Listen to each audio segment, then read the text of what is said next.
Good evening. Test paper wrong upload किया है, अभी अभी करेक्ट करने को बोलता हूँ।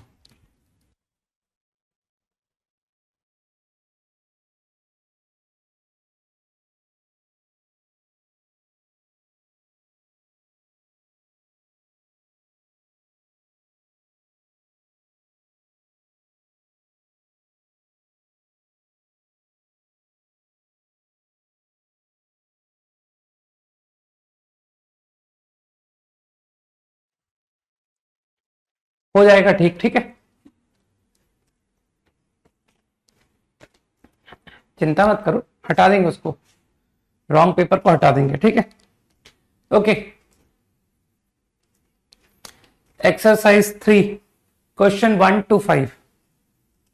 1 का सी, 1 का सी तो मैंने क्लास में कराया हुआ है यार। Tangents from on to the circle,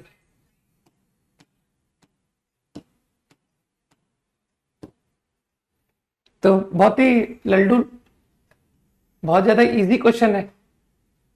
origin radius 1 -2,0, tangents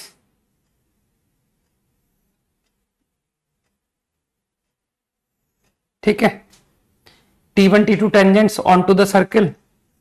now determine the circle touching C and having T1 T2 as pair of tangents. ठीक है, तो आई थिंक ये एंगल तो ज्योमेट्री से देख लिया होगा तुमने।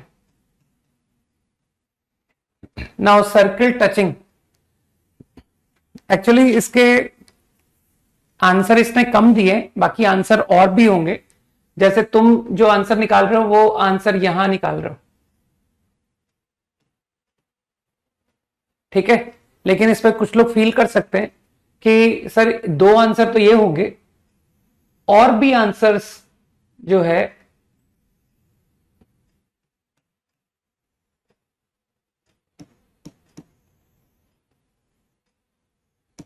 ठीक, तो आई गेस कि लाइन को एक्सटेंड करके मैं सर्कल यहां भी बना सकता हूं, इस पॉइंट ऑफ कांटेक्ट से टच करता हुआ सर्कल, जस्ट इमेजिन कर लो, ठीक है। तो बहुत सारे आंसर्स हो जाएंगे फिर, है ना, कि सर एक सर्कल इस पॉइंट से पासिंग और ये लाइंस को टच करता हुआ, राइट। और इसी तरह से फिर एक सर्कल यहां भी बनेगा, touching at this point and touching both the lines, ठीक है। तो ये 2 आंसर पीछे कवर नहीं किए, तो तुम खुद से निकाल लेना। तो मैं बस ये 2 आंसर जो पीछे दिए मैं वही बता देता हूं। तो यार अब तो तुम लोग की 9-10 की मैथ्स कवर हो गई है ना, कि सर वो 9-10 का बैकलॉग अब तो रिमूव हो चुका है, राइट। तो अब तो तुम सिमिलर ट्राइंगल जानते हो। तो आई गेस कि आर रेडियस मैंने एज्यूम किया, I think this is 1 radius, तो I apply similar triangle, r upon 1 is equals to this upon this, and this length is what? This length is ये origin है ना, origin, तो ये पूरा लेंथ तो हो गया 2, है ना, अपॉन 2, और ये लेंथ हो गया आई थिंक ये 1, ये r, 1 प्लस r को 2 माइनस 1 प्लस r, मुझे लगता है 1 माइनस r। कुछ लोग समझ गए मैंने क्या किया। तो आई थिंक तुम्हारा r निकल आया, ठीक है। इसी तरह से तुम ये सर्कल को भी इमेजिन कर सकते हो कि सर सेम वे आप सिमिलर ट्राइंगल यहां भी लगाइए, है ना। तो once again if I read this to be r, तो कुछ लोग समझ जाएंगे कि सर तो बहुत ही लल्लू क्वेश्चन हो गया, r upon 1 is again equal to this distance. Now this distance is what, एक सेकेंड मैंने यहां उल्टा लिख दिया, है ना, यहां पर उल्टा लिख दिया ना, आर नहीं सही लिखा है, सही है, परफेक्ट है। नाउ ये ट्राइंगल और ये ट्राइंगल की बात हो रही है, तो ये लेंथ तो फिर से 2 है, 2, और ये लेंथ कितनी है, I think 2 plus 1 3, 3 plus r, 3 plus r। तो मुझे लगता है तुम्हारे r की वैल्यू निकल आई ना, वंस यू ऑब्टेन्ड r। तो अब मैं इसके आगे कुछ नहीं करूंगा क्योंकि तुमको सेंटर मिल गया, है ना। 1 plus r minus of 1 plus r, ये सेंटर आ गया। इसी तरह से ये सेंटर भी आ गया, ये 1 प्लस आर है, प्लस टाइम्स, बुद्धि लगाओ, आर की दो अलग अलग वैल्यू बता दी है मैंने। तो मुझे लगता है कि this circle I know, this circle I know. अब वो तुमसे कॉमन टेंजेंट्स पूछ रहा है, तो दो डिसजॉइंट सर्कल्स के कॉमन टेंजेंट्स है ना, ये दो सर्कल के direct common tangent, transverse common tangent, वो सब तुम निकाल लोगे। और अगर सारे सर्कल की कॉमन टेंजेंट चाहिए तो ये सर्कल और ये सर्कल का एक ये एक्स्ट्रा कॉमन टेंजेंट इस पॉइंट पर, जो कि तुम ओरली बता दोगे। इसी तरह से ये सर्कल और ये सर्कल का ये कॉमन टेंजेंट, ठीक। तो I think I can easily obtain common tangents up to 5। Any other? 2 का ए नहीं बताऊंगा, ठीक है ना।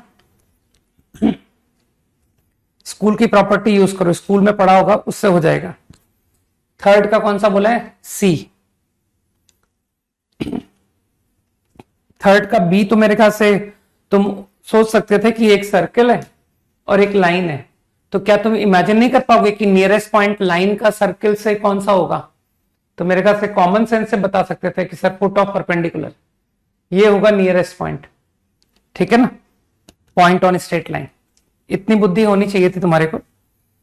सी पार्ट, सी पार्ट तो कुछ ऐसा ही है। इनफैक्ट 1 का सी इज बेटर देन 3 का सी, है ना। Circle of radius 2 outside, I think diametric form लिखी हुई है, -4,0 and 0,0 are diametric ends, centre is -2, radius is 2।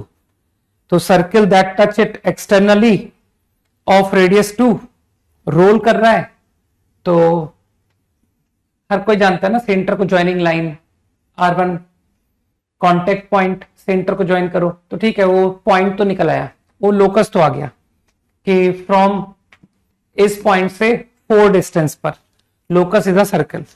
Also find equation of common tangents of 2 circles, of 2 circles मतलब ये next circle की बात कर रहा है ना। Find the locus of centre, centre मैंने बता दिया। अच्छा, सर्किल की जो वेरियस पोजीशंस हैं उसमें हम उस पोजीशन की बात कर रहे हैं जब 60 डिग्री पर इंक्लाइंड है लाइन ज्वाइनिंग सेंटर्स, तो 60 डिग्री। तो तुम पैरामेट्रिक फॉर्म से क्वेश्चन नहीं कर पाए कि 60 डिग्री रेडियस 2, ये है वो सर्कल, तो पैरामेट्रिक फॉर्म से सेंटर आ गया, ठीक। आई एम कॉन्फिडेंट कि तुम खुद से लिख पाओगे। I know centre, I know radius, और फिर उसके बाद इसने क्या पूछा है? फिर तो कुछ भी नहीं पूछा तुमसे।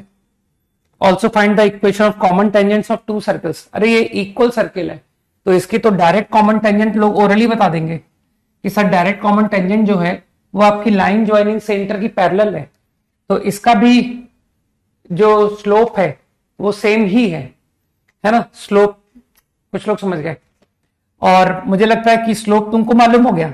और रही बात पॉइंट की, तो एक कांटेक्ट पॉइंट, ये फुट ऑफ परपेंडिकुलर, ठीक है ना, क्योंकि ये सेंटर मेरे पास आ चुका है, तो मैं तो कहता हूं पैरामेट्रिक फॉर्म से ही ये कोऑर्डिनेट निकाल दो ना।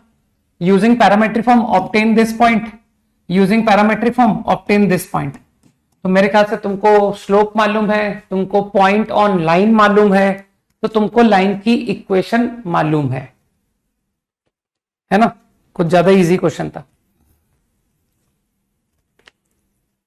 एक कांटेक्ट पॉइंट बता दिया था मैंने। 4 का बी पार्ट, ये तो पेयर ऑफ लाइन तुमने ब्रेक कर लिए होंगे, अभी पहले बी बताऊंगा, ठीक है।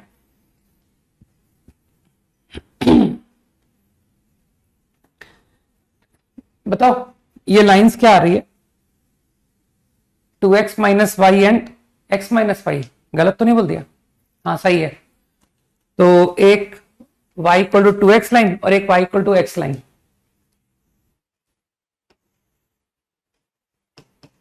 Having one slope, having two slope. Tangents drawn from origin O, circle of radius 3 in first quadrant. मेरे ख्याल से ये है फर्स्ट क्वाड्रेंट. तो सर्किल ऑफ रेडियस 3 बिल्कुल बच्चों टाइप क्वेश्चन है, किसी 9th क्लास के बच्चे से भी करवा सकते हो, है ना, वो भी बता देगा तुमको ज्योमेट्री की हेल्प से. तो मुझे लगता है ये रहा 3, radius 3. A is one of the point of contact, find length O A. तो ये तो सीधा लेंथ ऑफ टेंजेंट. तो मेरे ख्याल से ये एंगल मुझको मालूम है ना, क्योंकि वो y equal to x line और y equal to 2x line. तो ये एंगल तुम खुद से निकाल लेना कि ये एंगल कितना होगा. ठीक. फिर कुछ लोग इसको θ/2 निकाल देंगे. फिर कुछ लोग कहेंगे कि सर ये 3 cot θ/2 आंसर हो गया. 3 cot सही है. एंड आई एम कॉन्फिडेंट कि जिसको tan θ पता है वो tan θ/2 यूजिंग SL लोनी, ठीक है ना, कि सर वो SL लोनी काम आएगी ना, 1 minus cos θ upon sin θ, tan θ/2.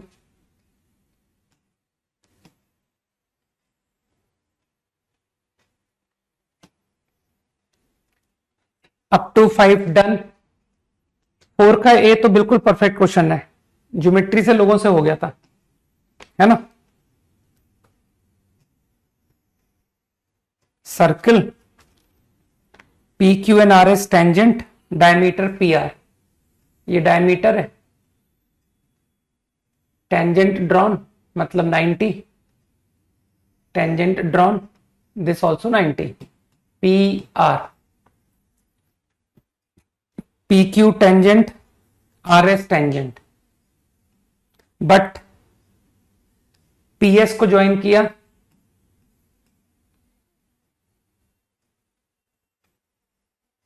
S, और इधर आर क्यू को ज्वाइन किया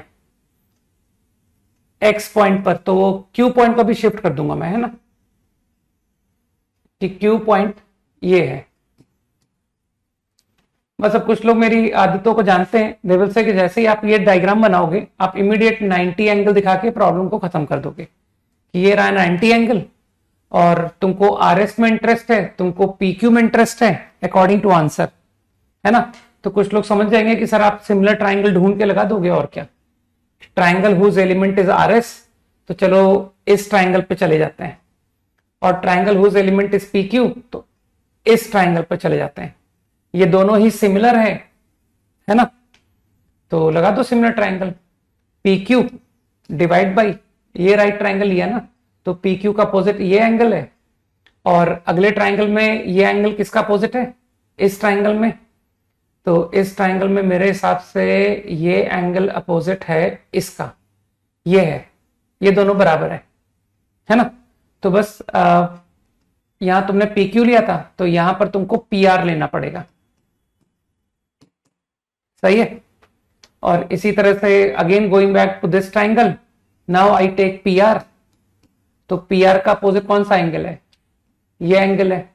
तो इन दिस ट्राइंगल ये एंगल कौन सा है, गारंटी ये है, यही होगा और क्या. तो ये किसका अपोजिट है, कौन से ट्राइंगल की बात की थी मैंने, इस ट्राइंगल की बात की थी, है ना. तो ये अपोजिट है RS का. प्रॉब्लम खत्म.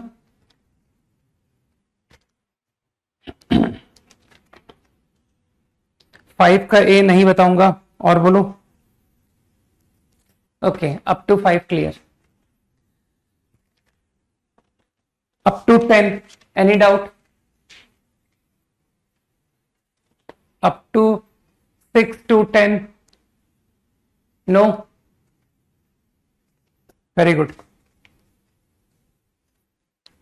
6 का B,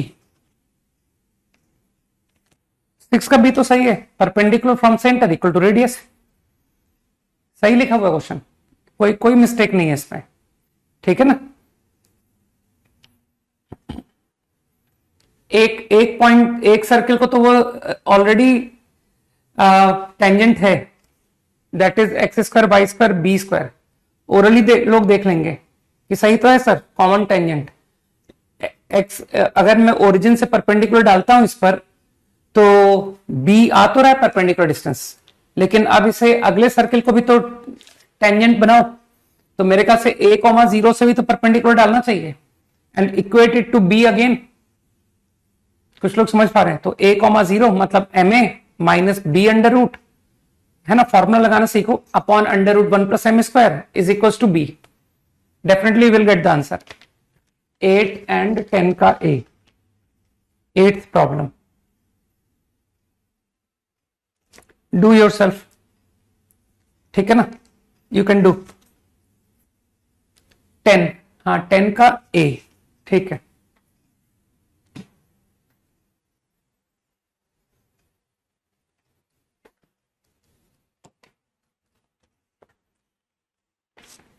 Quadrilateral with area AB parallel to CD, AD perpendicular to AB and CD, कुछ इस तरह का फिगर है ना। AD परपेंडिकुलर है टू AB, अच्छा AB बिगर है ना, twice CD, AB twice CD, like this, ठीक है। ये L लेंथ है, ये 2L लेंथ है, fine. Now circle is drawn inside touching all sides, then it's radius.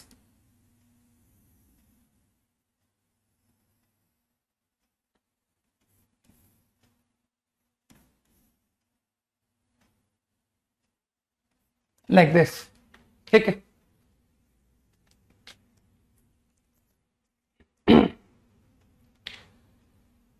ये ठीक है।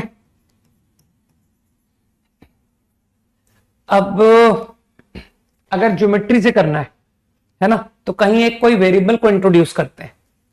किसको वेरिएबल लूं यार, इसको x लें क्या? चलो इसको x लेते हैं थोड़ी देर के लिए। अगर ये x है तो ये भी x है ना, स्कूल में पढ़ा होगा। अब रेडियस, ये L लेंथ को थोड़ी देर के लिए रिमूव कर देते हैं, है ना, सर हटाओ ये L। रेडियस R,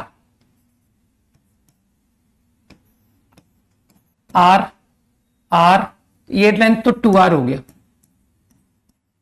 कुछ लोग समझ गए ना बात को, ठीक है। ये R है, ये X है, ये भी R है। तो using definition R plus x, तो ये 2 टाइम्स R प्लस एक्स हो गया। मेरे ख्याल से मैं ठीक कह रहा हूं ना। तो ये पूरा length 2 times R plus x, इसका मतलब ये रिमेनिंग लेंथ कितना हो गया? ये रिमेनिंग लेंथ हो गया 2R plus 2x minus R plus 2x हो गया। अब जो लोग समझ पा रहे हैं दे विल से कि सर ये भी R प्लस 2x हो गया, ठीक। अब एरिया लिखते हैं। एरिया मतलब half sum of parallel sides 3 times into distance 2R is 18। चिंता मत करो, दो वेरिएबल हैं तो अभी 2 इक्वेशन मिलेगी और क्या। तो एक इक्वेशन तो ये आ गई।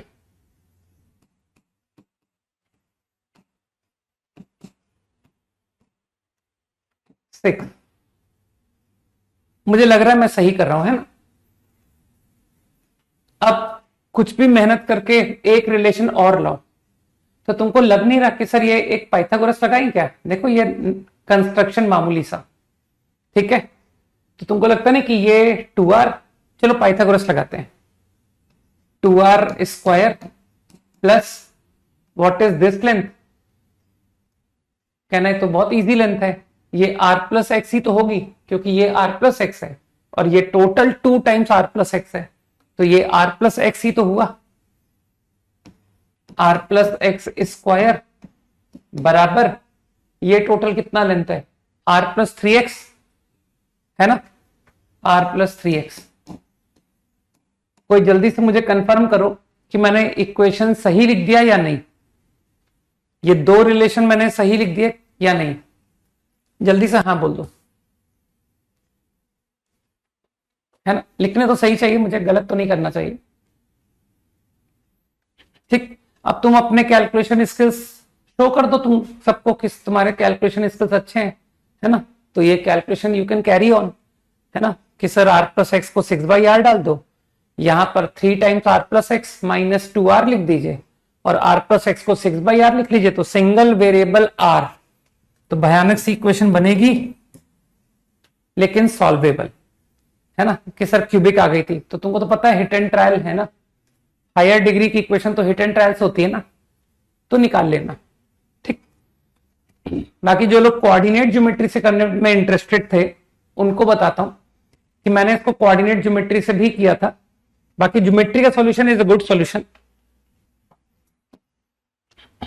तो मैंने तो क्या किया था, as soon as I came to know कि दो पैरेलल है और परपेंडिकुलर, मैंने एक्स एक्सिस वाई एक्सिस के अलोंग ले लिया था कि चलो एक लाइन,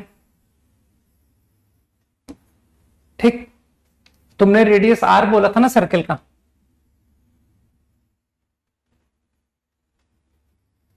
तो using coordinate geometry this is 0,2r origin,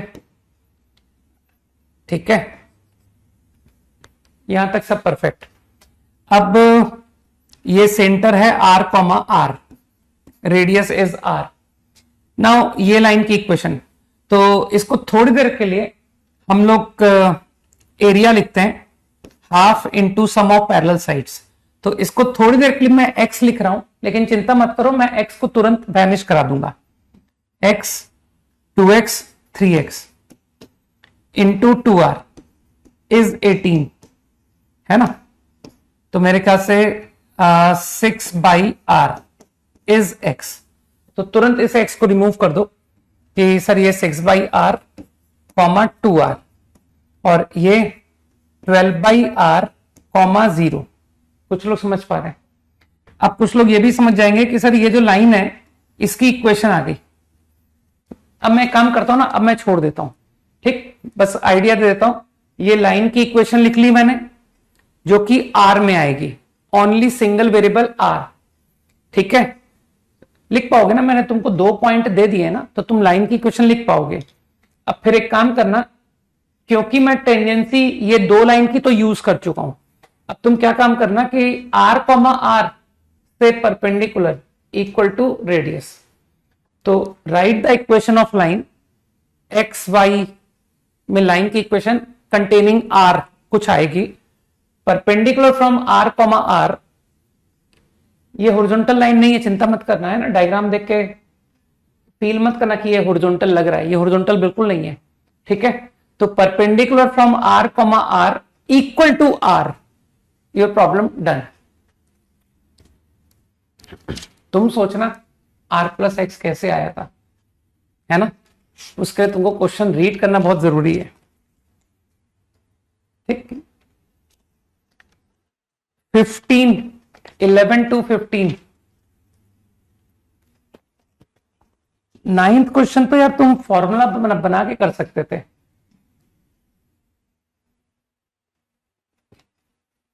ninth question, circle touches externally, है ना?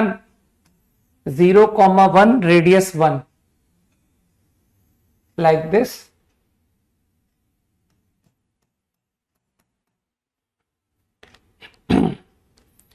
Circle C touches externally and also the x-axis, locus of center। तो मुझको एक ऐसा सर्कल चाहिए जो x-axis को टच करे और जो इस सर्कल को टच करे एक्सटर्नली। तो एक्चुअली इसमें थोड़ा सा विजुअलाइजेशन की जरूरत है। एक आंसर तो ये होगा जो सर्कल को इस पॉइंट पर टच करेगा। मानते हो इस पॉइंट पर टचिंग सर्कल जो होगा वो एक्स एक्सिस को भी टच कर देगा और सर्कल को भी टच कर देगा। तो एक आंसर तो ये है कि सर कोई सा भी सर्कल ले लीजिए लाइक दिस, तो इसका सेंटर आपका वाई एक्सिस पर कहीं भी आप ले सकते हो, anywhere in y axis, but negative coordinate होगा। तो एक लोकस तो इसका वाई एक्सिस ही हो गया कि sir locus of this point is what 0, के, एंड के इज व्हाट के इज नेगेटिव। तो एक लोकस तो ये पूरी लाइन हो गया, ओनली नेगेटिव बाई एक्सिस। कुछ लोग समझ पा रहे हैं ना? ये लोग बनाते जाओ सर्कल, डिफरेंट डिफरेंट सर्कल बनाते जाओ, ये सब टचिंग सर्कल है, ठीक है ना? अब और भी आंसर्स होंगे, तो एक आंसर तो मैंने डायरेक्ट ज्योमेट्री से ही देख लिया। फॉर मोर आंसर तुमको थोड़ा सा है ना, तो आई थिंक वैसे तो दोनों आंसर तुम्हारे, चिंता मत करो, कैलकुलेशन से दोनों ही आंसर कवर हो जाते हैं, है ना? क्योंकि तुम अपनी हैबिट से करते ना कि सर मैं तो लोकस इस तरह से करता हूं।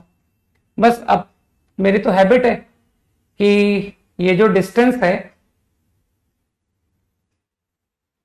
सही है ना, ये डिस्टेंस कितना हो गया, ये डिस्टेंस का स्क्वायर लिखा है मैंने। बाकी आगे जाकर के पैराबोला पढ़ने के बाद तुमको बहुत इजी सॉल्यूशन मिलेगा इसका। मानते ये रेडियस का सम है, तो रेडियस तो 1 था ना, 1, and what is the radius of this? तो रेडियस ऑफ दिस इज, तो यहां पर क्या मैं मॉड के लगा दूं? बुद्धि का इस्तेमाल करो।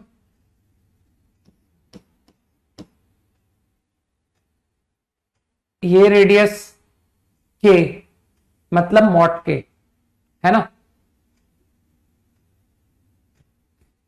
और ये रेडियस 1, ये एक्स स्क्वायर वाई स्क्वायर 1 ही था ना? हाँ ठीक है,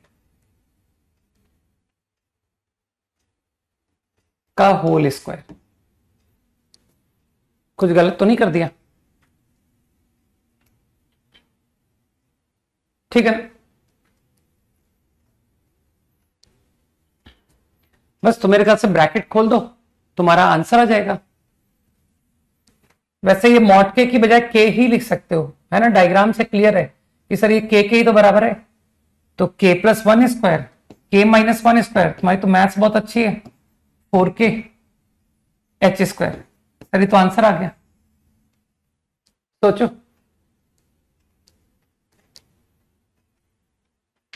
ठीक, तो वन आंसर फ्रॉम हियर, ठीक, will be this, and one answer I directly observed. I think got it. Up to 15, 13th में क्या बता दूं यार? Okay,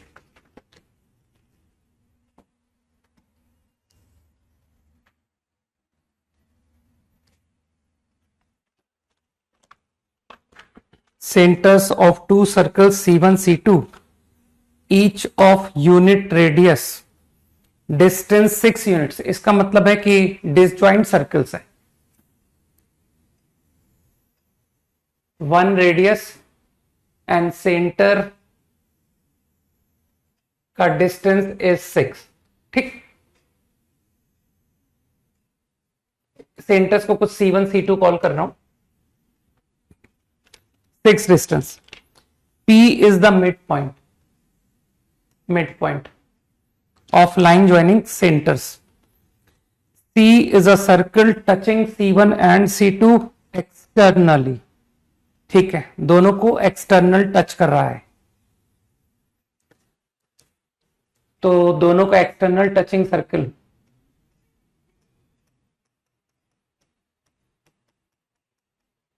let's say like this.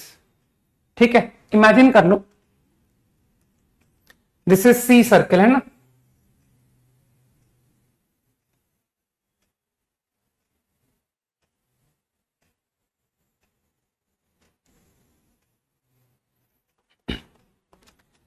ठीक है, now common tangent to C1 and C, I think C1 and C passing through P से passing is also common tangent to C2 and C2 and C। तो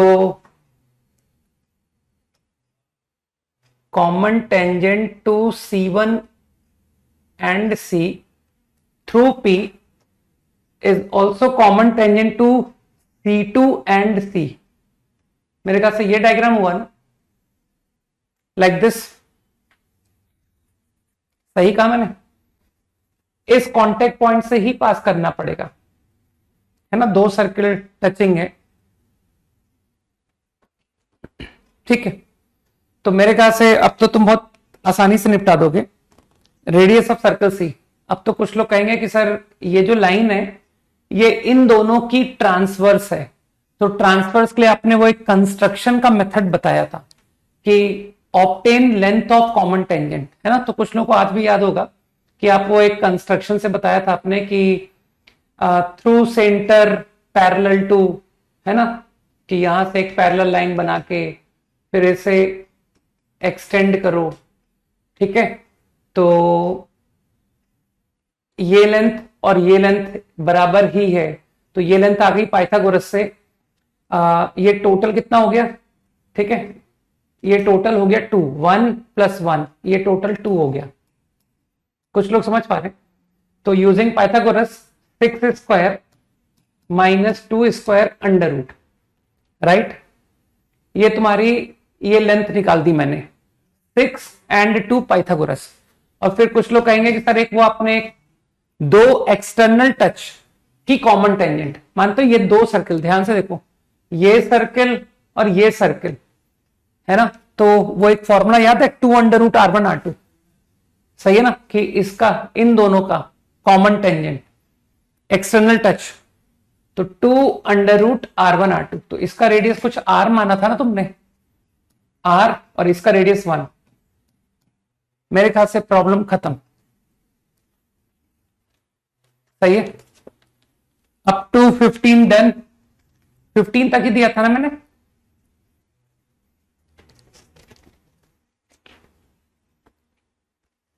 जल्दी से हाँ बोलो, only up to 15, right. नहीं, 11 का कोई पार्ट नहीं।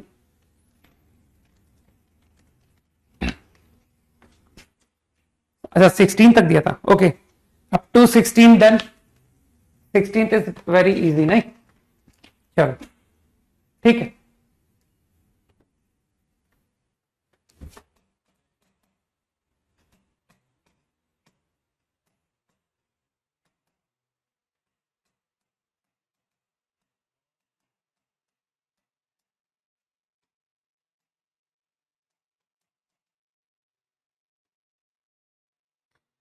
चलो लिखो, डेफिनेशन लिखता हूं फिर एक्सप्लेन करूंगा।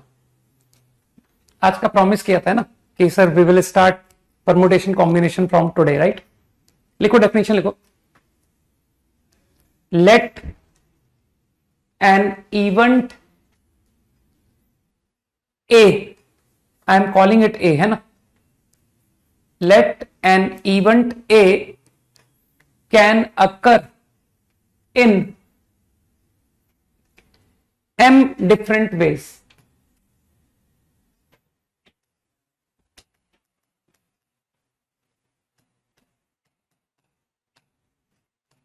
and an event b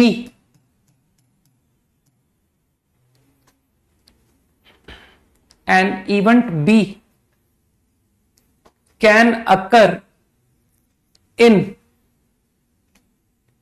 n different ways.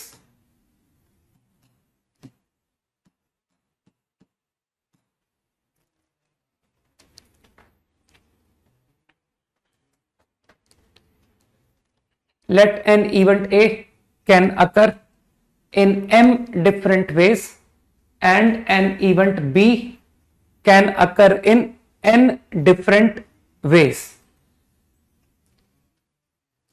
Then number of ways,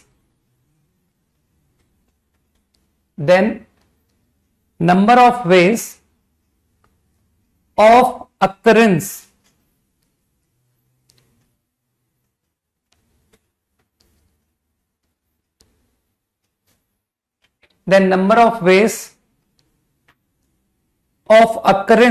of both the events,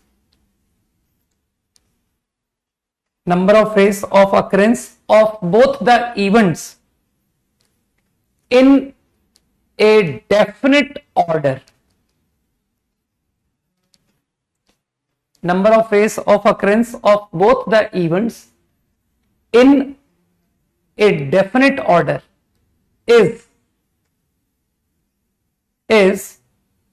m into n ways.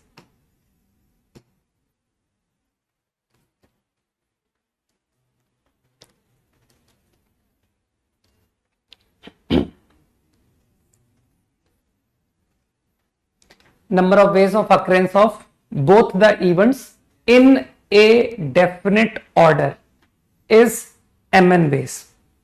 ठीक है ना। ये जो भी चैप्टर हम लोग पढ़ने जा रहे हैं ये आज के टाइम के अकॉर्डिंग मतलब one of the most important chapter बन चुका है। ठीक है ना, क्योंकि आजकल मेनली फाइनेंस रिलेटेड इंस्टीट्यूशंस है ना, कंपनीज ज्यादा वर्क कर रहे हैं, तो वहां पर हमको बहुत ज्यादा परमुटेशन कॉम्बिनेशन प्रोबेबिलिटी की आवश्यकता पड़ती है। ठीक है तो मैं कह सकता हूं कि आज के टाइम के जो समय चल रहा है उसके अकॉर्डिंग ये तुम्हारे कैरियर में बहुत बड़ा रोल प्ले करने वाला है, और संभव है कि तुम पूरे लाइफ टाइम है ना जिस भी कंपनी में जॉब करो वहां पर तुम परमुटेशन कॉम्बिनेशन और प्रोबेबिलिटी ही लगाते रहो। ठीक, ऐसा बिल्कुल संभव है। ठीक है तो ओके, लेट्स अंडरस्टैंड। अब इस प्रिंसिपल का मीनिंग समझते हैं और देखते हैं कि why A and B can happen in m n ways, है ना। तो प्रॉब्लम का मतलब तो तुमने समझ लिया ना कि ये कह रहा है मुझे दो वर्क करने। ठीक है, मुझे I am suppose to perform two work, say W1 and W2 in a definite order. Definite order कुछ मान लो कि I have to perform W1 first and after finishing W1 I will do W2। ठीक, तो मुझको दो work perform करने और W1 को परफॉर्म करने के मेरे पास m मेथड्स हैं। This can be done in m ways. इसी तरह से W2 को परफॉर्म करने के देयर आर n वेज। ठीक, now number of ways I can do both is mn ways. ठीक, जिसमें मैंने तुमको ऑर्डर बता दिया था, first I will do W1 then I will do W2। ठीक है, तो ऐसे समझ सकते हो एज यू सेड कि सर मुझको पहले W1 परफॉर्म करना है। ठीक है, तो मान लो W1 को यू परफॉर्म बाय मेथड 1। ठीक, या फिर W1 को यू परफॉर्म बाय मेथड 2, या फिर W1 को you perform by method 3 and so on, perform by mth method. ठीक, किसी भी एक पॉसिबल मेथड से your W1 is done. Now after doing W1 you will do W2 work, है ना। मान लो W1 को मैंने इस मेथड से परफॉर्म किया, मेथड 1 से। Now after doing W1 I am going to perform W2। तो W2 को भी परफॉर्म करने के देयर आर n मेथड्स। तो सपोज मैंने परफॉर्म किया बाय मेथड 1, हो सकता है W1 को इस मेथड से परफॉर्म करने के बाद तुमने जब W2 को किया तो that was done by second method. हो सकता है it is done bye third method and so on. मेरे ख्याल से तुम ये टर्म्स का मीनिंग समझ पा रहे हो ना। W21 तो इससे बहुत क्लियरली मीनिंग आ रहा है कि W2 को मेथड 1 से किया, W2 को मेथड 2 से किया, W2 को मेथड 3 से एंड W2 को nth मेथड से। सही है। अगर W1 is done by this method, मान लो कि सर W1 सेकेंड मेथड से हुआ था। Now after doing W1 I am going to do W2। Okay, तो मानते हो अगेन देयर आर पॉसिबिलिटीज कि W2 will get done by this method and so on.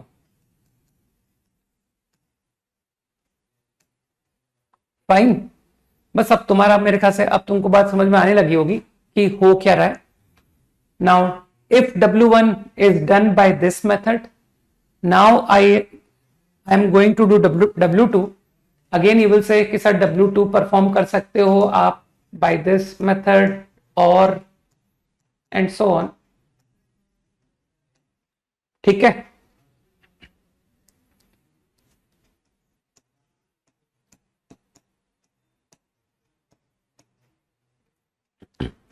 तो अब मैं तुमको दोनों वर्क परफॉर्म करने के एकदम काउंटिंग वे में मेथड बता रहा हूं कि देखो तुम्हारा answer W1 got done by this method. After doing it, W2 got done by this method. मानते हो दिस इज वन वे, ये एक तरीका है to perform both the works, जहां पर मैंने साफ कहा पहले 1 हम करेंगे और उसके बाद हम 2 करेंगे। तो दिस इज वन वे और नॉट, ठीक। और तुम इंटरचेंज नहीं करोगे, ध्यान रखना कि सर पहले W21 लिखिए फिर W11 लिखिए, नहीं, क्योंकि मैंने साफ कहा था इन अ डेफिनेट ऑर्डर, मतलब ऑर्डर इज फिक्स्ड। तो मैंने तुमको एग्जाम्पल के लिए कहा कि चलो पहले 1 करते हैं उसके बाद 2 करते हैं, ठीक। अब 1 और 2 इसी ऑर्डर को लेके सारे आंसर्स गिनो, तो this is one way.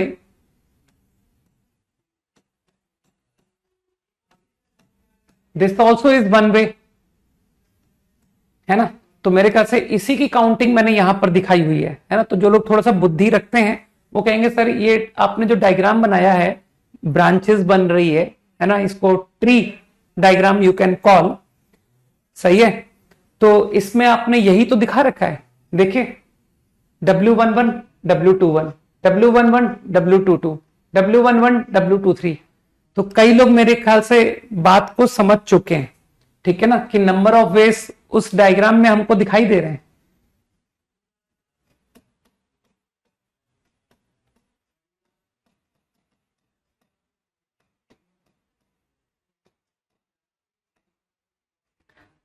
M veg, है ना। लेकिन ये आंसर तो तब है ना जब तुमने W1 को एक मेथड फिक्स कर दिया था कि sir W1 is done bye method 1, तो इतने आंसर्स मुझको दिखाई दिए, ठीक। Now W1 got done by this method, तो अगेन टोटल तुमसे काउंटिंग करवा रहा हूं, है ना। नहीं कर पाओ तो 4th 5th क्लास के बच्चे को बुला लेना, वो करके काउंटिंग बता देगा कि भैया इसका आंसर कितना आ रहा है, ठीक है ना। Sorry,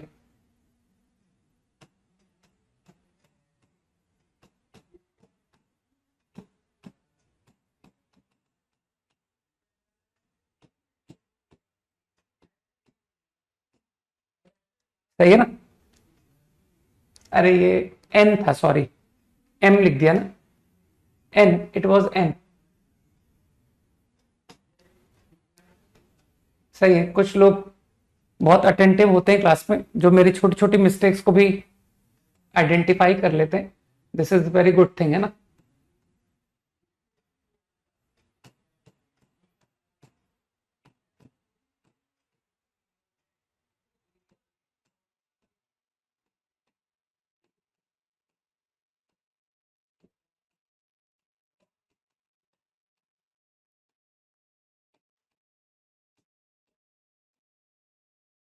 and so on.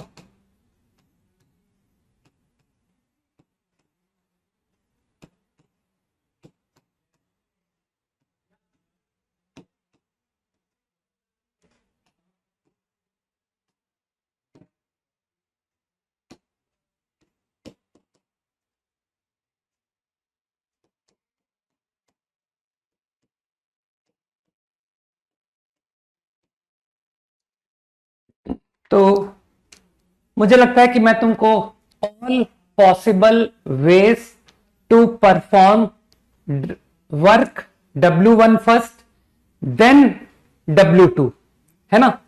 सारे पॉसिबल वेज मुझे लगता है कि मैं लिख पाया हूं, है ना। तो अब तुम, मुझे लगता है कि तुम काउंट कर सकते हो कि सर देखिए कितना इजी है। ये आपके N आंसर्स, है ना, there are N ways. Then again in this row also there are n veg.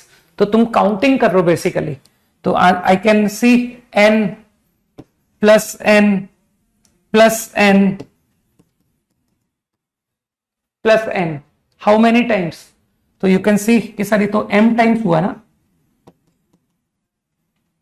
सही है ना। तो number of ways to do both the works in a definite order, my answer is coming mn ways. ठीक,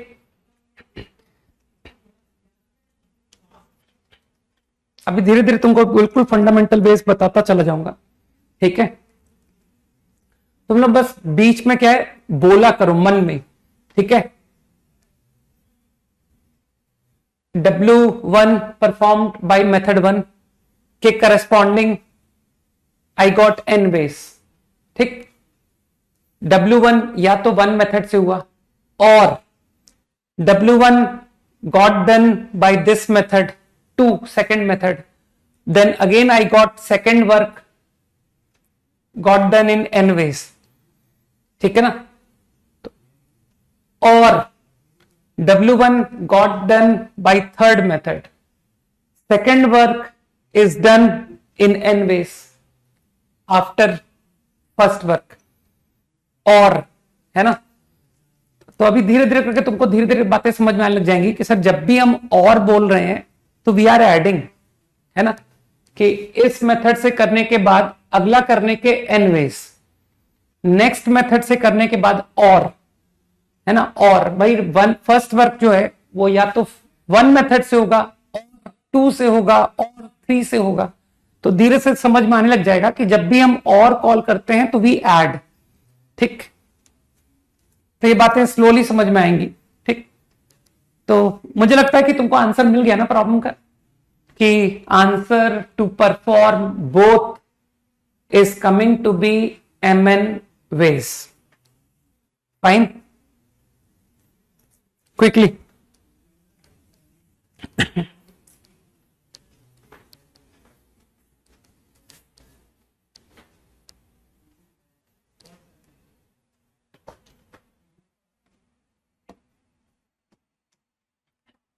Five seconds, quickly।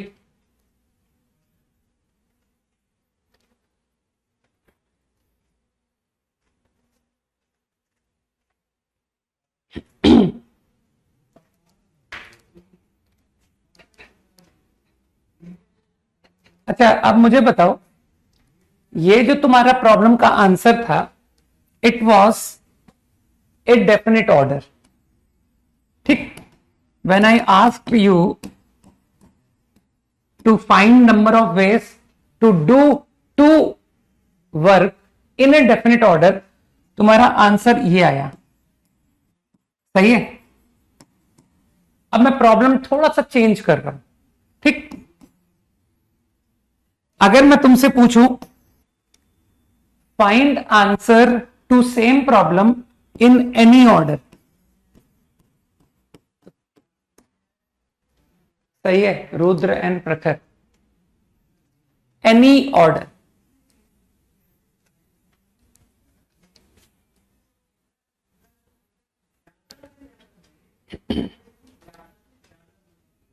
Kartikeya, Ayush, Yash, Rahul, Pragati, Sarang,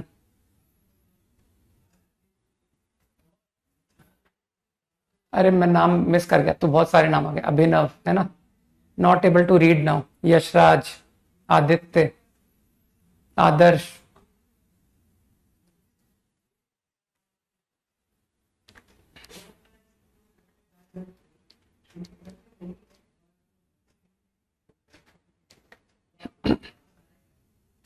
Sanjay, Adarsh मैंने call कर दिया। अभिनव, नीलेश, सक्षम,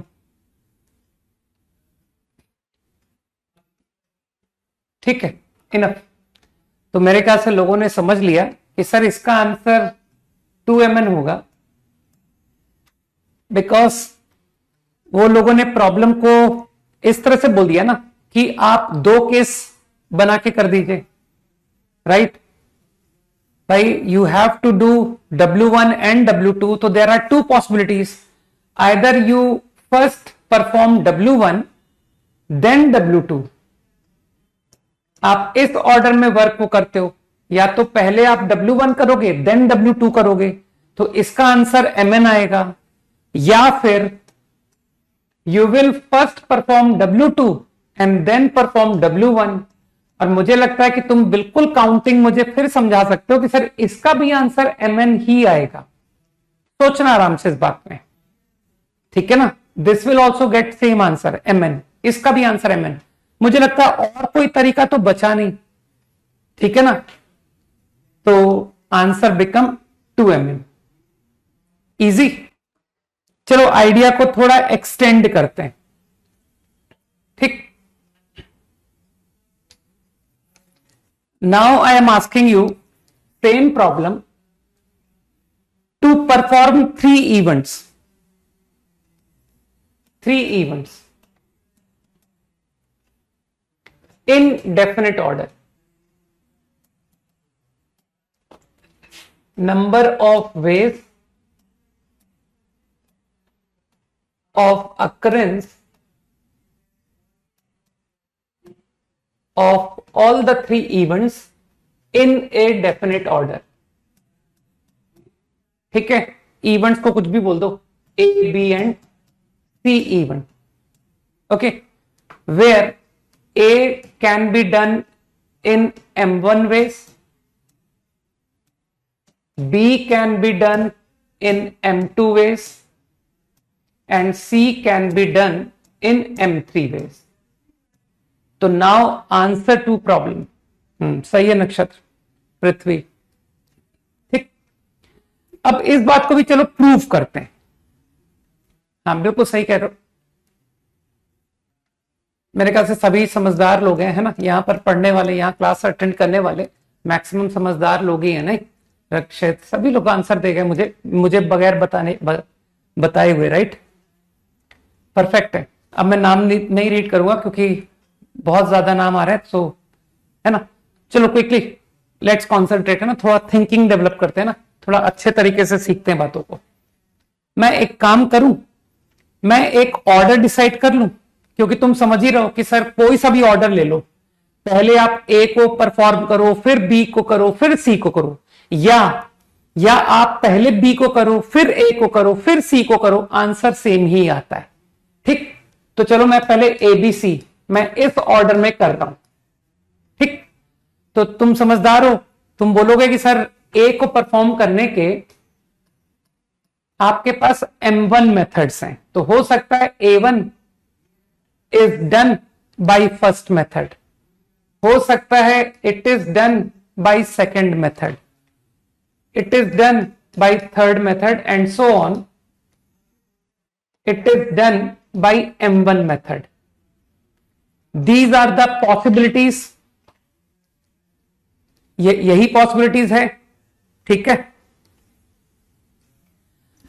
अब हम आफ्टर डूइंग A1, अब तुम पकड़ लोगे कि सर ए जो है वो इस मेथड से हुआ, मान लो कि A1 is done by this method. अब मुझे बी एंड सी परफॉर्म करनी है, तो क्या तुमको लगता है कि मैं तुमको फिर से ट्री डायग्राम की मदद से एक्सप्लेन करूंगा, है ना. तो मेरे ख्याल से जो समझदार लोग हैं दे नो कि सर आपने अभी अभी जो पीछे रिजल्ट निकाला था आप उसकी मदद लोगे यार, है ना, कि आफ्टर डूइंग ए मुझको बी एंड सी परफॉर्म करने हैं. I want to do B then C. तो क्या अभी अभी जो पीछे डिराइव किया है, मानते हो फर्स्ट बी देन सी, इसके number of ways is M2 into M3. This can be done in these many ways. तो एक तरह से कुछ रिकर्शन जैसी फीलिंग आने लग गई है ना, कि सर ये फॉर्मूला तो अब रिकर हो रहा है ना, कि आपको नंबर ऑफ इवेंट्स के लिए अब आपको बार बार डिराइव करने की जरूरत नहीं पड़ेगी, पीछे के फॉर्मूलेज मदद करते चले जाएंगे, है ना. नाउ सेम वेज, अगर A got done by this method, after doing this I am going to do B and C, तुम लोग फिर समझदार हो कि सर अभी अभी तो डिराइव किया है, पहले बी करेंगे फिर सी करेंगे, आंसर इज M2 M3। ठीक, and so on, M2 M3 base.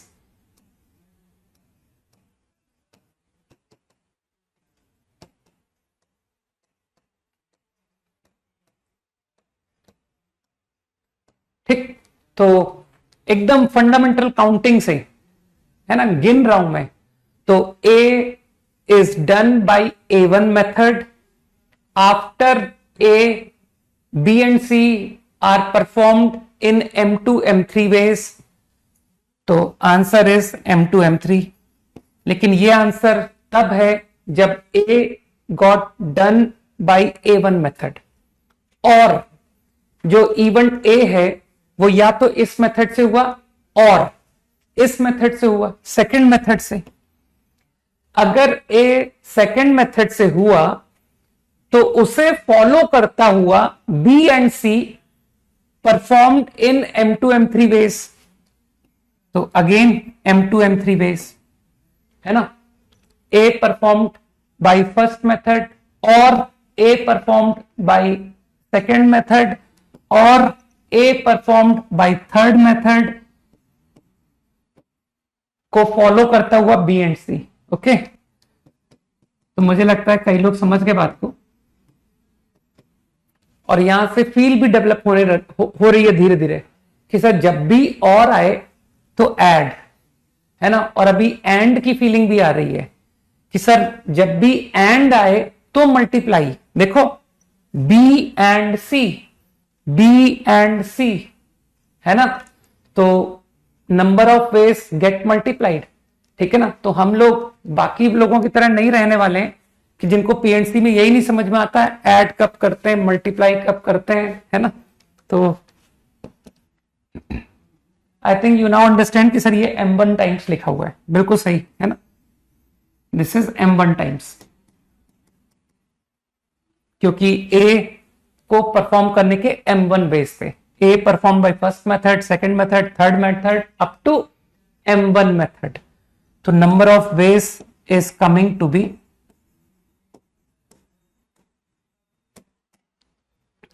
this is the answer, easy।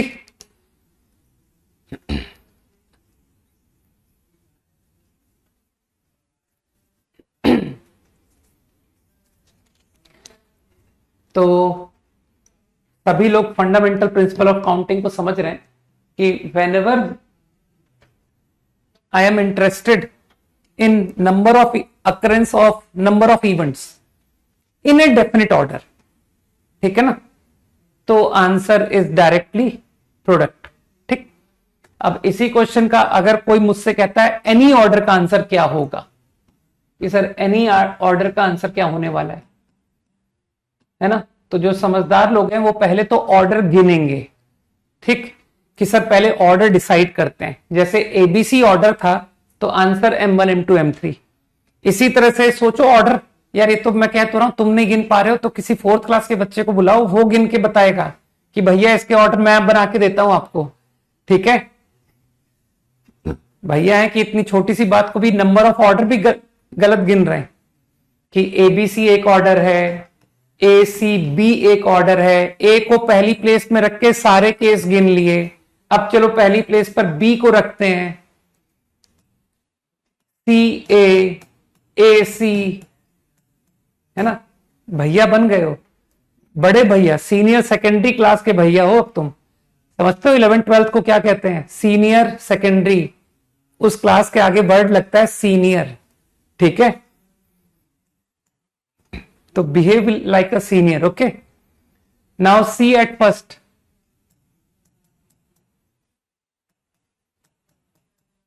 तो मेरे ख्याल से तुम काउंटिंग से कर पा रहे हो कि सर 6 तो ऑर्डर दिख रहे हैं मुझे, और हर एक ऑर्डर का आंसर यही आने वाला है, व्हाट, M1 M2 M3।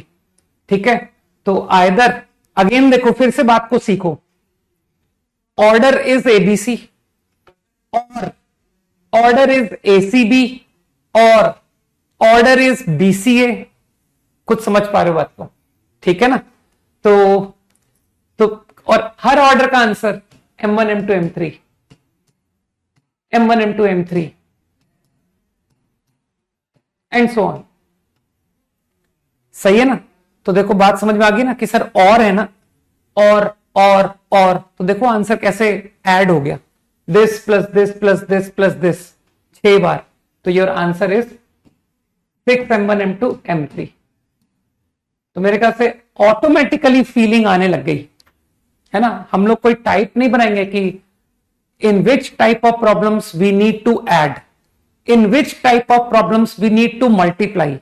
अंदर से आवाज आएगी, ठीक है, कि you want to do this as well as this into, ठीक है ना, you want to do this और दिस, अपने आप यू विल ऐड, है ना। तो सब कुछ ऑटोमेटिक हो रहा है। 5 seconds क्विकली।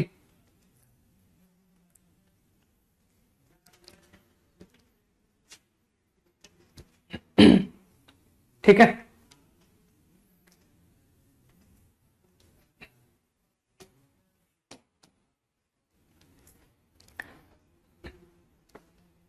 तो मुझे लगता है कि अब मैं फंडामेंटल प्रिंसिपल ऑफ काउंटिंग को जनरलाइज कर रहा हूं फॉर n इवेंट्स। ठीक है, तो मेरा प्रॉब्लम फिर वही है, find number of ways of occurrence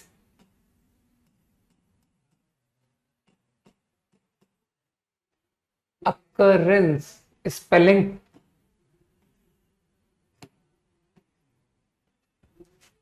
of n events in definite order।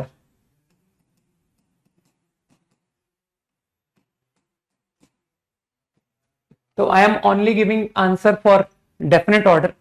मान लो those n events, event A1 M1 ways, event A2 M2 ways and event an is mn ways। तो answer to your problem is m1 m2 till mn।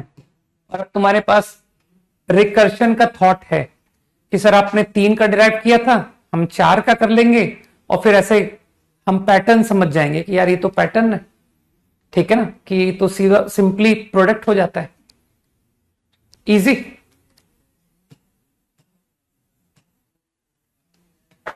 These many ways quickly।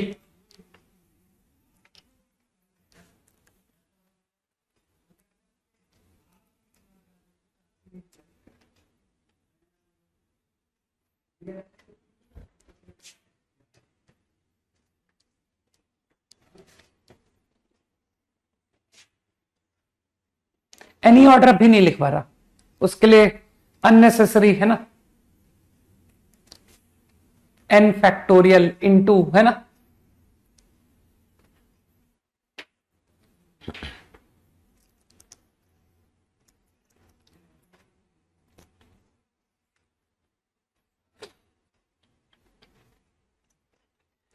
चलो वैसे तुम लोग समझ सकते हो, तुम लोग तो समझदार लोग हैं यार। चलो एनी ऑर्डर, ठीक है। सोचना कि सर पहले ऑर्डर डिसाइड करिए कि कौन सा इवेंट किस ऑर्डर में, ठीक। और तुम जानते हो हर ऑर्डर का आंसर यही होगा। मैं तुमको कोई सा भी ऑर्डर दे दूं कि पहले A1 फिर A2 फिर A3 up to AN, then answer is going to be this, ठीक। या फिर मैं कुछ दूसरा ऑर्डर दे दूं A2 then A1 then A3 then A4 and so on, है ना, तो आंसर वही होगा M1 से MN। तो हाउ मेनी ऑर्डर्स, है ना। तो कोशिश करना समझने की, मुझे पता है कि तुम समझ जाओगे कि सर ऑर्डर ऐसे करते हैं। चलिए, first second third fourth N। आपको बताना है फर्स्ट प्लेस पर कौन, A1 या A2 या A3, ठीक है। तो कोशिश करना समझने की, ठीक है। मानते हो ये n प्लेसेस हैं ये। अरे मैं तुमको बता रहा हूं कि फर्स्ट प्लेस कौन सा इवेंट, सेकंड प्लेस कौन सा इवेंट, थर्ड प्लेस कौन सा इवेंट। तो क्या मैं बोलूं फर्स्ट प्लेस को फिल करने के तुम्हारे पास how many choices are there, A1 से AN, there are n choices. I am going to first tell you which event is going to be first to occur. Okay, so that is done in n ways. And बात हो रही है, which is the second event, first event decide हो गई, ठीक है, first event decide हो गई n वेज में। Now decide your second event. तो तुम समझ पा रहे हो ना कि सर सेकेंड इवेंट के लिए मेरे पास n-1 चॉइसेस हैं, क्योंकि एक इवेंट तो यहां पर ऑक्यूपाई हो गया। तो second event can be decided in n-1 veg.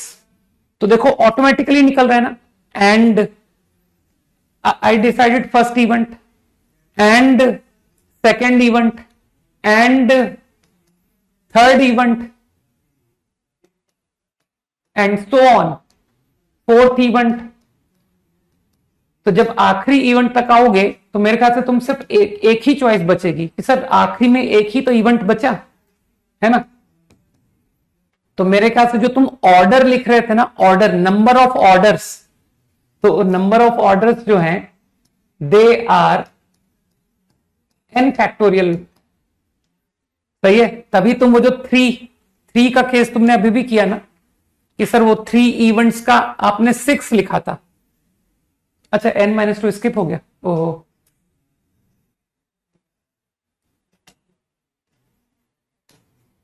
अब सही है, समझ पा रहे हो ना। तो अभी तुमको 6 की काउंटिंग समझ में आ गई कि सर वो 6 आपने जो काउंट किए थे A B C अब तो हम लोग यूजिंग फंडामेंटल प्रिंसिपल ही काउंट कर लेंगे। सही है ना। तो तुम देख पा रहे हो कि नंबर ऑफ ऑर्डर्स गिनने के लिए भी मैंने फंडामेंटल प्रिंसिपल ऑफ काउंटिंग का ही इस्तेमाल कर लिया।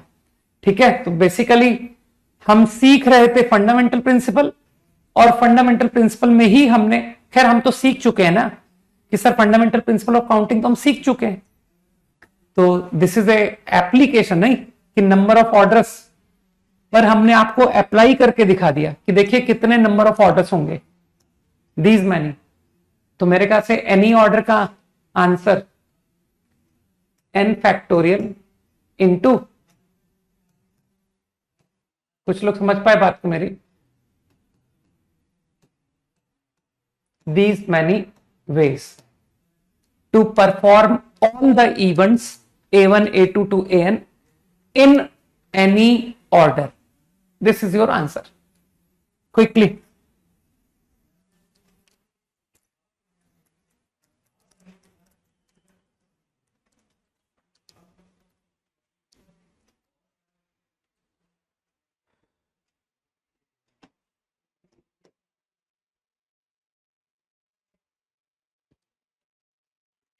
Done.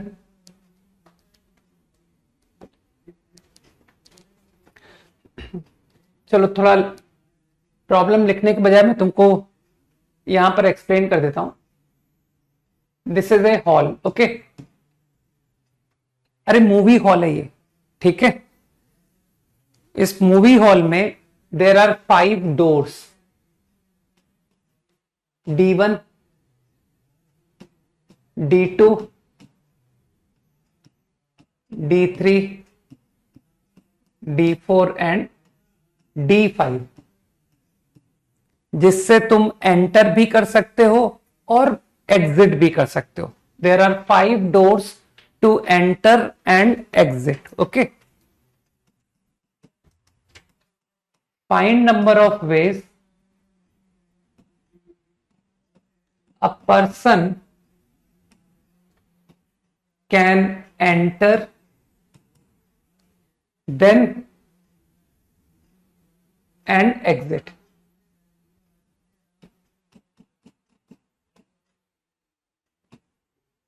using any door.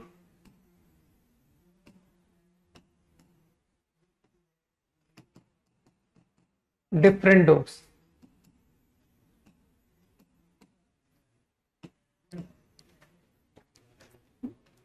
Can enter using only 1, 2, 3.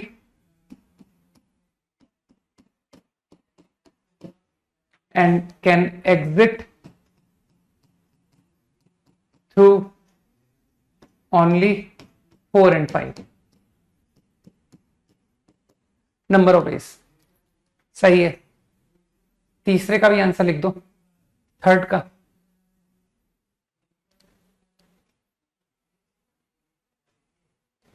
बिल्कुल सही है. राहुल, प्रखर, सारंग, सभी लोग बता देंगे ना. भव्य,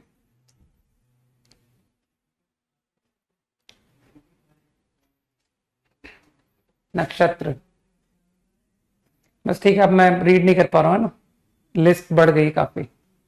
आयुष, नहीं आयुष तो मिस्टेक कर दिया, लास्ट में मिस्टेक है. Okay, let's see quickly. I think you have to enter then you have to exit. पहले तुमको एंटर करना है, देन एग्जिट करना है. तो मेरे ख्याल से एंटर करने के लिए डेफिनेट ऑर्डर में कर रहे हो ना यार, तो number of ways to enter 5 ways. Number of ways to exit again 5 ways, क्योंकि किसी भी डोर से बाहर आ सकता हूं. हो सकता है जिस डोर से एंटर किया, हो सकता है उसी से बाहर चला गया, संभव है. 5 into 5. यूजिंग डिफरेंट डोर, तो यूजिंग डिफरेंट डोर समझ रहे हो sir. 5 ways to enter. Now to exit, whichever door I use to enter, I will not use it again. So there are 4 ways to exit. तो समझ पा रहे हो, fundamental principle लग रहा है. ऑर्डर डेफिनेट है, enter exit. Third part again कि सर बहुत इजी है. To enter there are 3 ways, to exit there are 2 ways. तो योर आंसर इज 6. इजी.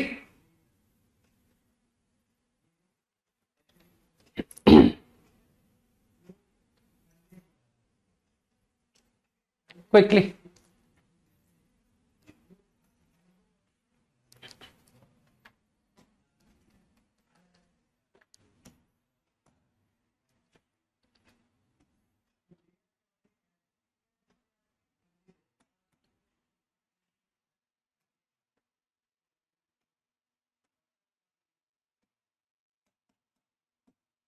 अभी एक्सप्लेन करता हूं.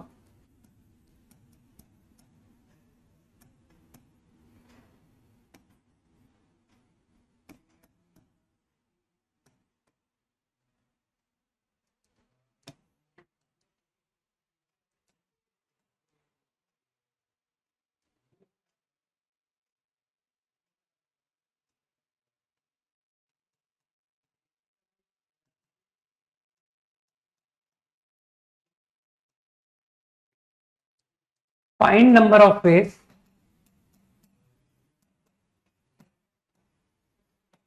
a person can travel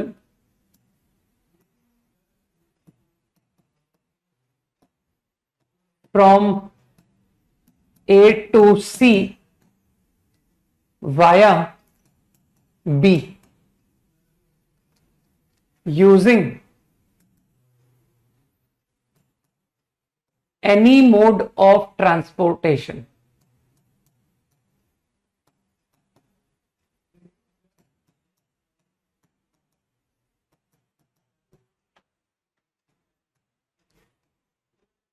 Different mode of transportation.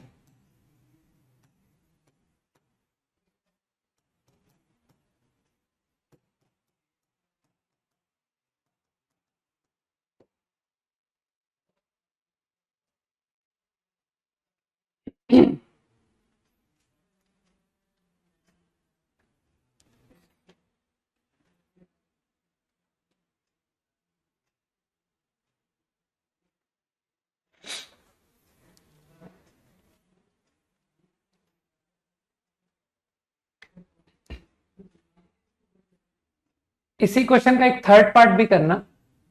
Round trip. Round trip का मतलब समझ रहे हो ना, ए से तुमको वापस आना है, ए टू ए, और पूरा properly round trip, A to B to C to B to A.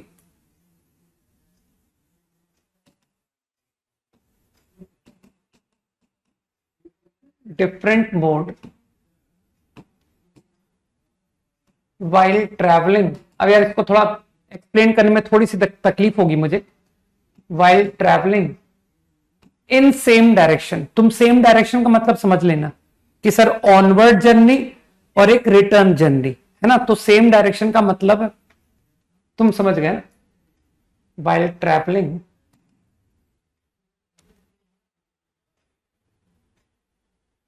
In same direction.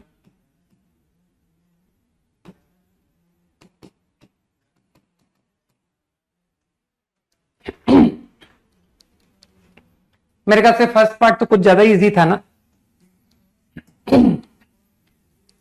तो फर्स्ट पार्ट सभी लोग कर चुके हैं कि ए से बी जाने का। तो देखो fundamental principle I am doing again, A से बी जाने के आपके पास टोटल ट्रांसपोर्टेशन के लिए 5+4+4 है ना, there are 5 different buses, there are 4 different train, there are 4 different planes.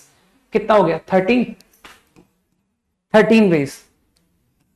And ये तो मैं ए से बी गया, and I have to go from B to C also, so there are total ways to travel from B to C, 4 plus 3 plus 2, that is 9. I think this one answer to part 1 है ना, जो कि 117 बोल रहे हो।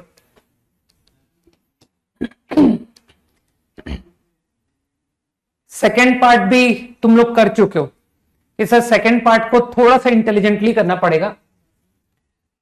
Suppose I move from A to B using bus, है ना, मतलब बाई रोड, तो देर आर 5 वेज, ठीक।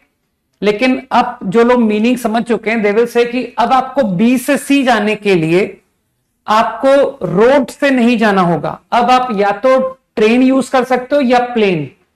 तो to move from B to C you have 3+2।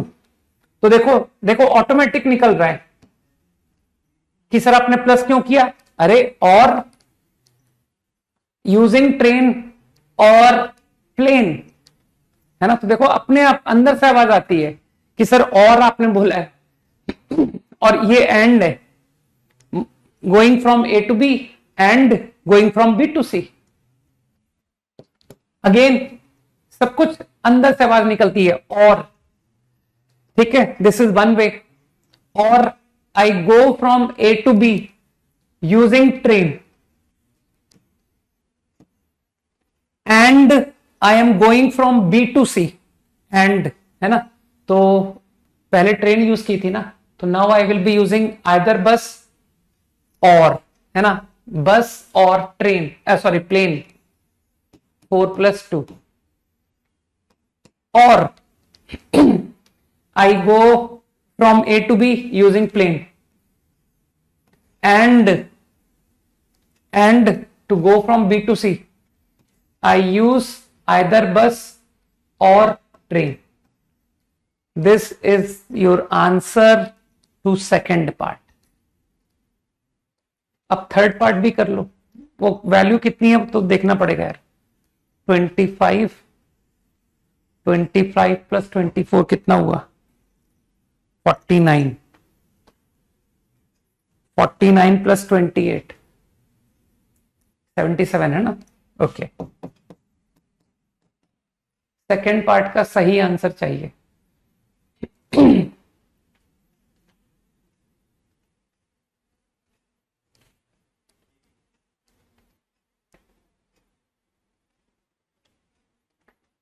सही है रुद्र।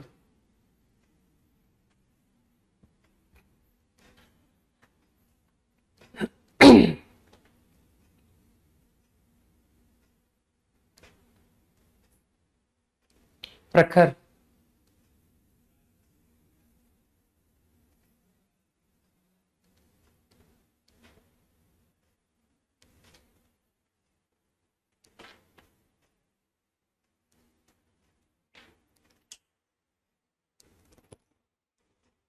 यश,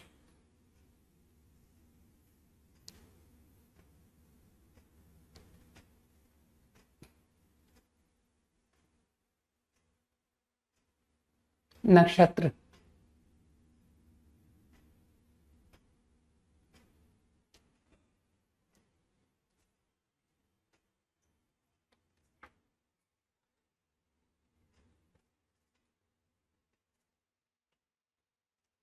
आदित्य,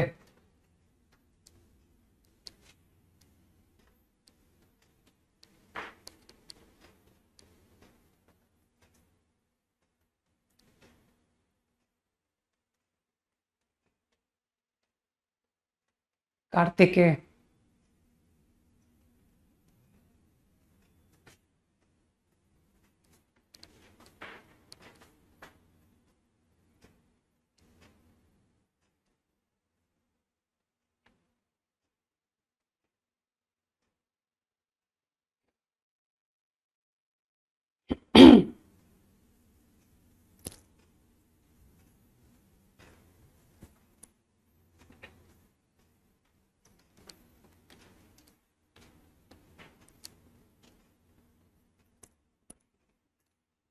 जिसका करेक्ट आंसर है उसके नाम मैंने कॉल किए हैं।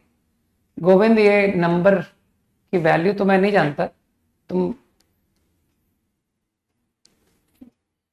मुझे कैलकुलेट खुद से मन में करना पड़ेगा, पता। शिवांश,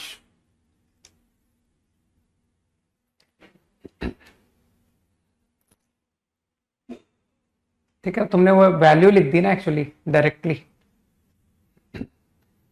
तनीषा, ठीक है, मेरे ख्याल से बहुत समय दे दिया है, इतनी देर में लोगों ने कर लिया होगा।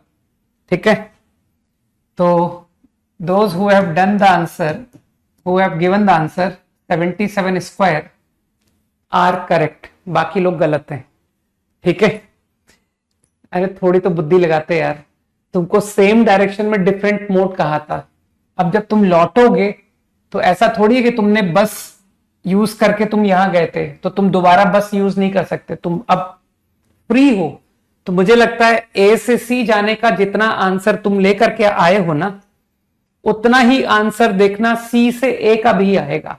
आराम से सोचना, और लोगों को पता है कि आपने 77 इंटू 77 क्यों किया। ठीक है ना सूरज, ठीक है ना, कि है ना, कई लोग मुझे बड़ी देर से जो है ना ऐड करके 154, उनको यही नहीं पता कि केवल ए से सी या सी से ए थोड़ी करना था, एंड करना था। I have to go from A to C and I have to come back from C to A end. ठीक, तो मेरे ख्याल से fundamental principle is clear to all कि जब भी एंड, अरे बहुत साफ बोला यार, A to C and C to A, दोनों जाना है ना, लौट के भी वापस आना है, तो मेरे ख्याल से फंडामेंटल प्रिंसिपल ही तो लगेगा। तो 77 इंटू 77 इजी। ठीक,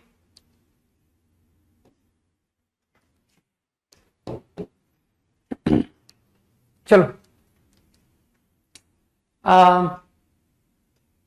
late there be 10 true false questions. Okay,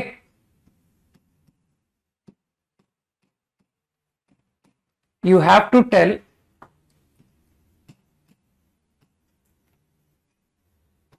how many sequence of answers are possible.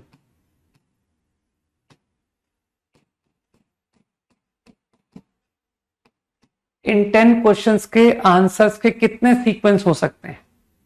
Question 1, question 2, question 3 up to question 10, तुमको इनके आंसर की बनानी है। तो तुमको क्या लगता है तुम कितनी आंसर की बना सकते हो? ठीक है, सारंग, प्रखर,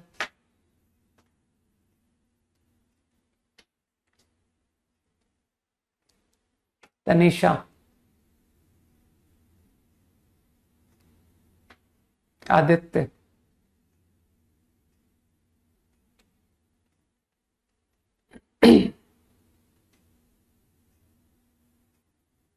यशराज,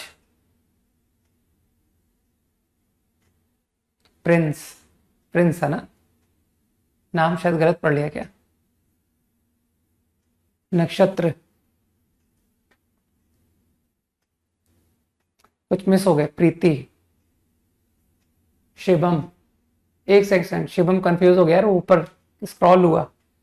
कार्तिकेय, इतना जल्दी मत लिखा करो यार, थोड़ा रुक रुक करके लिखा करो, है ना। रक्षित,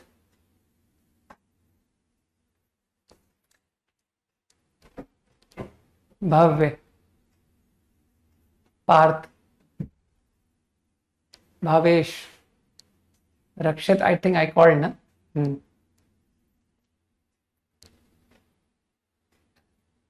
ऋषभ या क्या नाम था?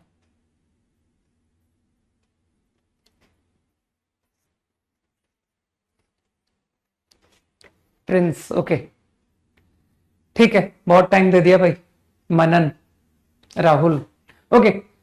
आई थिंक देर आर 10 क्वेश्चंस, है ना। Question 1, question 2, question 3, right, question 10। तो तुम समझ पा रहे हो कि सर यहां पर आपको फिल करना है, आपको ब्लैंक फिल करना है। तो ब्लैंक फिल करने के दो चॉइस है ना, ट्रू और फॉल्स। देख मैंने कहा ना, गणित सीखने का सबसे अच्छा तरीका है याद करने की बजाय मन में बोला करो, अंदर से आवाज आएगी, है ना। कि बताओ क्वेश्चन 1 को आंसर करने के कितने तरीके हैं, तो तुम बोलोगे देयर आर 2 वेज, ट्रू और फॉल्स। तुम उसका लॉजिक भी दे गए, ट्रू 1 वे और फॉल्स। तो तुमने वो मुझे काउंटिंग तक सिखा दी, ठीक है ना उज्जवल, कि सर 1 + 1 आर्यन। तो there are 2 ways. I think this is the number of ways to answer question 1, but I have to tell answer to all.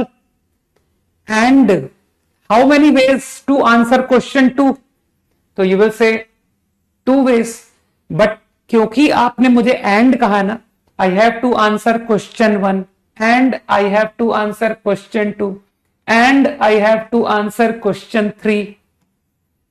मैंने कहा ना सबसे इजी चैप्टर पढ़ रहे हो तुम लोग, है ना, कि सर बिल्कुल बगैर एफर्ट के, कोई कैलकुलेशंस कुछ नहीं, सीधा आंसर आता है, ठीक है ना। फिर इसकी स्टोरी भी तुमको बताऊंगा ना, कि जेई की मेरी रैंक में कुछ हद तक कंट्रीब्यूशन है इस टॉपिक का, है ना। क्वेश्चन 4 अगेन 2 वेज, ठीक है आयुष एंड आयुषी। दिशिका, नहीं दिशिका ये क्या लिखा हुआ है, रॉन्ग। यश, ठीक है। तो आई थिंक आंसर इज 2 की पावर 10 वेज। तो टोटल 1024। प्रगति, मृदुल, सही है। चलो सबका सही आंसर है भैया ना, जैनाब। तो 1024 sequence of answers are possible, ठीक है। चलो मेरे हिसाब से कल कंटिन्यू करते हैं, राइट। तो homework from circles I think up to 16 we have done, है ना।